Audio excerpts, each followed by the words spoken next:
നമ്മളെ സംബന്ധിച്ചിടത്തോളം ദൈവവചനത്തിന് നമ്മുടെ ജീവിതത്തിൽ അത്രമാത്രം പ്രാധാന്യമുണ്ട്. വിശുദ്ധ യോഹന്നാന്റെ സുവിശേഷം 1-ാം അധ്യായം 1-ാം തിരുവചനത്തിൽ നമ്മൾ ഇപ്രകാരം കാണുന്നുണ്ട്: ആദിയിൽ വചനമുണ്ടായിരുന്നു, വചനം ദൈവത്തോടു കൂടിയായിരുന്നു, വചനം ദൈവമായിരുന്നു. ഇന്ന് അവതരിച്ച വചനത്തിന് നമ്മളോട് തിറങ്ങി വന്ന കൂടാരവാസിയായ തമ്പുരാന് മാംസം നൽകേണ്ട തമ്പുരാന്റെ വക്താക്കളാണ് നാം ഓരോരുത്തരും. ഫിലിപ്പിയർക്ക് എഴുതിയ ലേഖനം 2-ാം അധ്യായം 6-ാം തിരുവചനം ഇപ്രകാരം നമ്മൾ കാണുന്നു: ദൈവവുമായുള്ള സമാനത നിലനിർത്തേണ്ടത് ഒരു കാര്യമായി പരിഗണിച്ചില്ല. തന്നെ ശൂന്യനാക്കി ദാസന്റെ രൂപം സ്വീകരിച്ച് മനുഷ്യരുടെ സാദൃശ്യത്തിലായി തീർന്നു ആകൃതിയിൽ മനുഷ്യനെ പോലെ കാണപ്പെട്ടു. അതായത് നമ്മളോട് അത്രമാത്രം സാരൂപ്യം പ്രാപിച്ച് നമ്മളോടൊത്ത് ആയിരിക്കുവാൻ, നമ്മളെ വ്യക്തിപരമായി അറിഞ്ഞ് സ്നേഹിക്കുവാനായി മനുഷ്യനെ പോലെ ആയിത്തീർന്ന തമ്പുരാന്റെ തിരുനാളിനായിട്ട് ഒരുങ്ങുമ്പോൾ ആ വചനത്തിന് മാംസം നൽകുവാൻ, ജീവൻ നൽകുവാൻ കടപ്പെട്ടവരാണ് നമ്മൾ ഓരോരുത്തരും.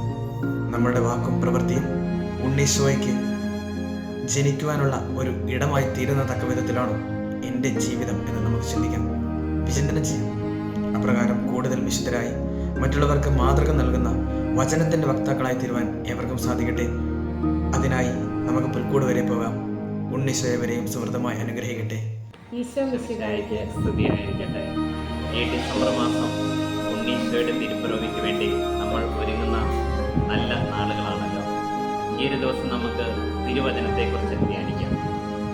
വിശുദ്ധ യോഹന്നാൻ എഴുതിയ സുവിശേഷം 1-ാം അധ്യായം 14-ാം വാക്യം: വചനം മാംസമായി നമ്മുടെ ഇടയിൽ വസിച്ചു, അവിടുത്തെ മഹത്വം നമ്മൾ ദർശിച്ചു, കൃപയും സത്യവും നിറഞ്ഞതും പിതാവിൻ്റെ ഏകജാതൻ്റെതുമായ മഹത്വം.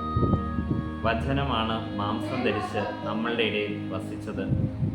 തിരുവചനം തന്നെയാണ് ഉണ്ണീശോയായിട്ട് നമ്മളുടെ അടുത്ത് വന്നത്. അങ്ങനെയാണെങ്കിൽ നമുക്ക് ഉണ്ണീശോയെയും തിരുവചനത്തെയും ഒരേപോലെ കാണാനായിട്ട് പറ്റും.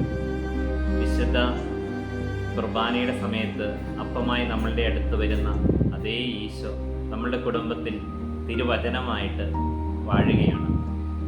വീട്ടിൽ നമ്മൾ സൂക്ഷിക്കുന്ന ഈ ഒരു ബൈബിൾ എടുക്കുന്നതിനും വായിക്കുന്നതിനും തിരുവചനങ്ങൾ പഠിക്കുന്നതിനും ധ്യാനിക്കുന്നതിനും ഒക്കെ നമുക്ക് ഈ ഒരു ക്രിസ്മസ് കാലം കൂടുതലായിട്ട് ഉപയോഗിക്കാം. നമ്മളുടെ കൂടെയുള്ള തിരുവചനത്തെ, ഈശോയെ നമുക്ക് കൂടുതലായിട്ട് അറിയാനും സ്നേഹിക്കാനും തിരുവചനം പഠിക്കുന്നതിലൂടെ ഇടയാകട്ടെ എന്ന് ആശംസിക്കുന്നു. എല്ലാവർക്കും ക്രിസ്മസിൻ്റെയും പുതുവത്സരത്തിൻ്റെയും മംഗളങ്ങൾ വളരെ സ്നേഹപൂർവ്വം നേരുന്നു. അങ്ങയുടെ വചനം എന്റെ പാദങ്ങൾക്ക് വിളക്കും പാതയിൽ പ്രകാശവുമാണ്. സങ്കീർത്തനങ്ങൾ 119-105.